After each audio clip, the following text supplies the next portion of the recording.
Imagine being Homelander. Go on. Really, imagine it. You wake up every morning, invincible, untouchable, the most powerful person on Earth. You can fly. You can shoot lasers from your eyes. You can throw a Boeing 747 into low Earth orbit.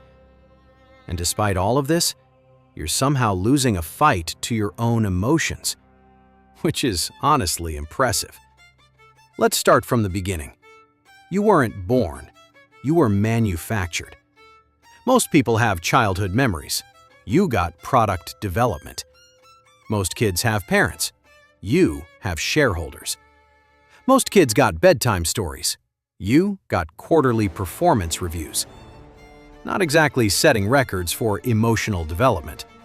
And this becomes a problem later.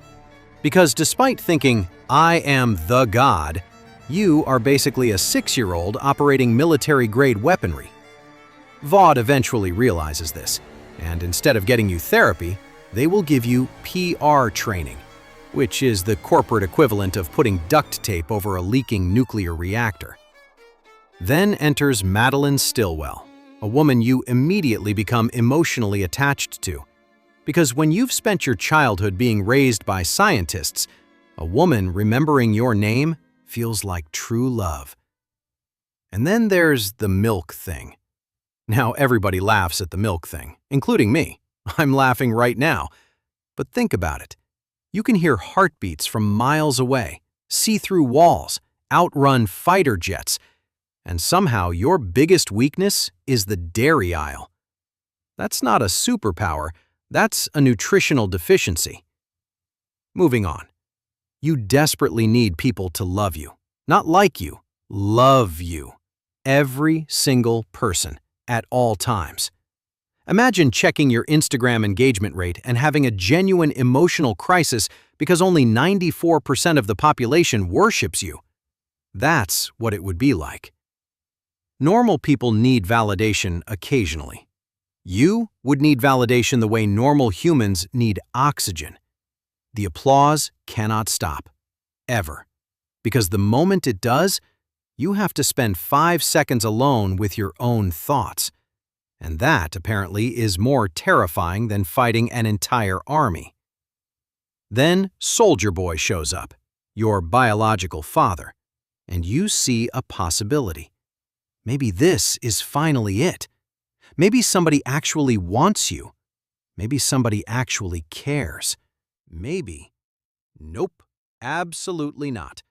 Soldier Boy takes one look at you and basically says, "Wow, I expected better."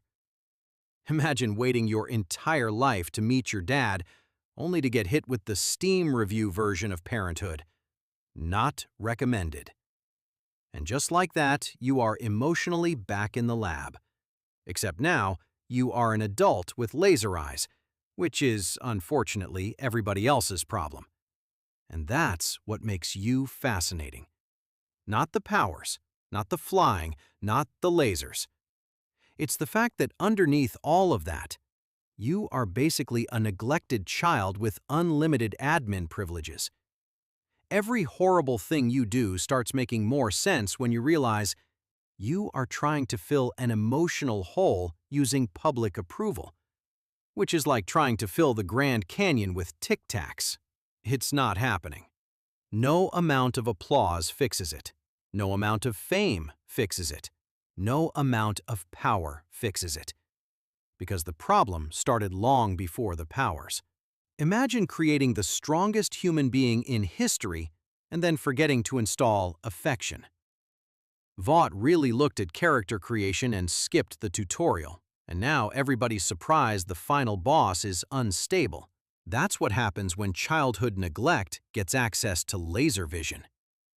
And that's why it sucks to be Homelander. Or shall I say, Homelander.